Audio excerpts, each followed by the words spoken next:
सत साहेब जय हो, बंदी छोड़ के बंदी छोड़ सतगुरु रामपाल जी महाराज की जय हो, बंदी छोड़ कबीर साहिब की जय हो। भगत भाइयों, ज्ञान अमृत एवं षड्यंत्र का 20 पुस्तक PDF फाइल लिंक प्राप्त करने के लिए 98-280-72-914 ओम प्रकाश दास, राजस्थान, श्री गंगानगर। भगत भाइयों, संत रामपाल जी महाराज कोर्ट की जजमेंट नकल का 430/14 का पार्ट नंबर में 6 में आपको मैंने फिर बता दिए। अब पार्ट नंबर 7 पर चल रहा हूँ। साथ ही भगत भाइयों, गैर के कारण इस संबंध में अभियुक्तों के तहत तरफ से कोई तथ्य प्रमाणित नहीं की गई कि यह भी साक्ष्य उपलब्ध है कि काले कमांडो ने वारंट निष्पादन करने से रोकने के लिए मिर्ची बम, पेट्रोल बम, ईंट, पत्थर आदि का उपयोग किया। साथ ही सबने यह भी कहा कि रजनी की मृत्यु का रोग के कारण हुई। यहाँ पर इन लोगों ने भगत भाइयों बयान में अदली बदली की है और यह भी साक्ष्य है कि आश्रम से बाहर जाना चाहते थे तो संत रामपाल महाराज के आज्ञा पर मृतक को एक कमरे में मारपीट कर बंद कर दिए थे।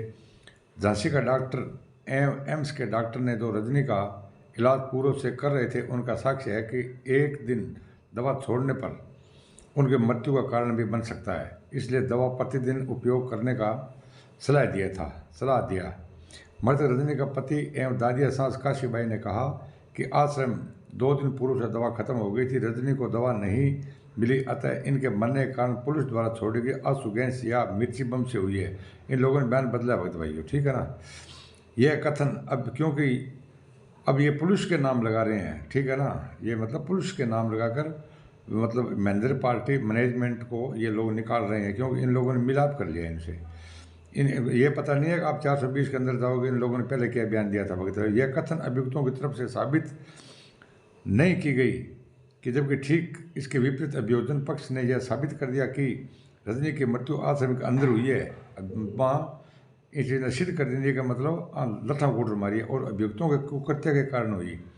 अतः अभियुक्त अपने को निर्दोष साबित नहीं कर पाया। प्रत्यक्ष रूप से भले ही इसकी मृत्यु का कारण किसी के विरुद्ध साक्ष्य नहीं हो, मगर परिस्थिति बस साक्ष्य अभिलेख पर है कि आश्रम के ब्लैकेट कमांडो से एवं रामपाल के अन्य चिल्ली बम, पेट्रोल बम, ईंट आदि का प्रयोग किए। साथ ही अभियुक्तों का डिस्क्लोजर बयान भी है कि कमरे में मृतका को बंद कर दिए थे। अतः परिस्थिति व साक्ष्य प्रमाणित करता है कि अभियुक्तों को कुकृत्य से रजनी की मृत्यु हुई। परिस्थिति व साक्ष्य ही काफ़ी है अभियुक्तों को दोषित करने हेतु।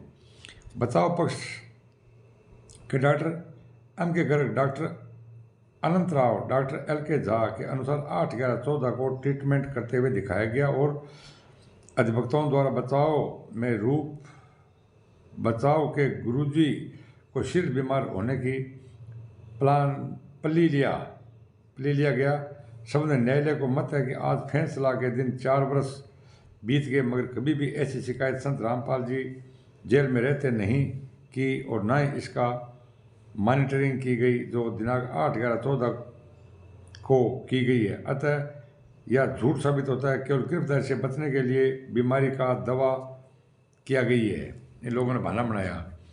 गुरुजी के अधिवक्ता डिफेंस में इस बात को लेकर चल रहे थे कि गुरुजी सीरियस बीमार की हालत में थे, जबकि अभिलेख पर न्यायालय ने पाया कि संत रामपाल महाराज को बीमारी सीरियस नहीं थी।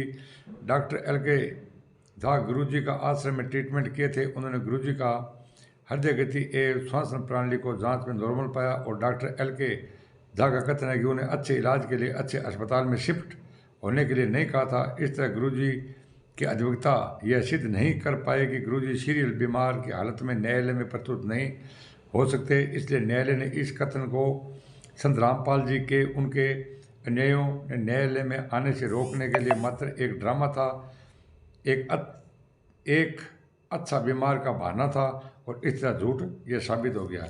इन लोगों का भगत भाइयों षड्यंत्र था कि हमने जैसे भी है संत रामपाल जी महाराज को आजीवन कारावास करवाना है, इसलिए इन लोगों ने 5 महिला और 1 बच्चे की हत्या कर दी और संत रामपाल जी पर झूठा मतलब उगाई दे के और सजा करवा दी। सत साहेब जय हो, बंदी छोड़ सतगुरु रामपाल जी महाराज की जय हो। ये पार्ट नंबर 7 है भगत भाइयों। अब मैं आपको आगे पार्ट नंबर 8 में और बताता हूँ। सत साहेब।